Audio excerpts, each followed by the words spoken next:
എത്ര സന്തോഷവാനാണ് നമ്മുടെ ഭരണാധികാരി. നമുക്കും സന്തോഷിച്ചുകൂടെ? എന്തൊക്കെ കാരണങ്ങളുണ്ട്. എന്തോ കുത്തി പറയുന്ന പോലെ എനിക്ക് ഫീൽ ചെയ്യുന്നുണ്ട് കേട്ടോ. കുത്തിയില്ലല്ലോ, കുത്താൻ പോണല്ലേ ഉള്ളൂ. പെട്രോൾ ഡീസൽ വില കൂടുന്നു, വെള്ളക്കരം കുത്തനെ കൂടിക്കഴിഞ്ഞു, വൈദ്യുതി ചാർജും കൂട്ടിയിട്ടുണ്ട്. സന്തോഷിക്കാതിരിക്കാൻ എങ്ങനെ സാധിക്കുന്നു മനുഷ്യരെ? മാനം പോയല്ലോടാ.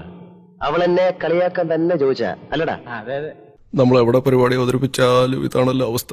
സർക്കാരിന്റെ കാലത്ത് കൂട്ടിയപ്പം നികുതി കൊടുക്കത്തില്ലെന്ന് പറഞ്ഞ ആളാണ് താങ്കൾ. എടാ അതൊക്കെ കുട്ടപ്പം വെള്ളത്തിന്റെ പുറത്ത് പറയുന്നതാ. നീ അത് കേട്ട് അവിടെ നോസിൽ ഞണ്ണാൻ നിൽക്കരുത്. അന്നത്തെ സാഹചര്യം ഇങ്ങനത്തെ എല്ലാരോ ആ സാഹചര്യം നോക്കണ്ടേ. താക്കൂല് കിട്ടിയപ്പോ എന്റെ സ്വഭാവം എന്താ അണ്ണാക്കിൽ വല്ലതും പോയാ? അണ്ണാക്കിലൊരു പ്രാണി. നമ്മുടെ നാടിന്റെ പ്രതികരണം നമ്മൾ കാണണം. ഇതിനെ സാധനത്തിന് വിലക്കുറവില്ലാത്തത് എന്താ ഇല്ലാത്തത്? സാധാരണ ജീവിതം കഷ്ടപ്പാടന്നെ. സാധാരണക്കാരനെ ഞെക്കി പിഴിയെന്ന് പറയില്ലേ, അതാണ് ഇപ്പോൾ സർക്കാർ ചെയ്തുകൊണ്ടിരിക്കുന്നത്. എന്തായാലും ഒരു കാര്യം ഉറപ്പായി,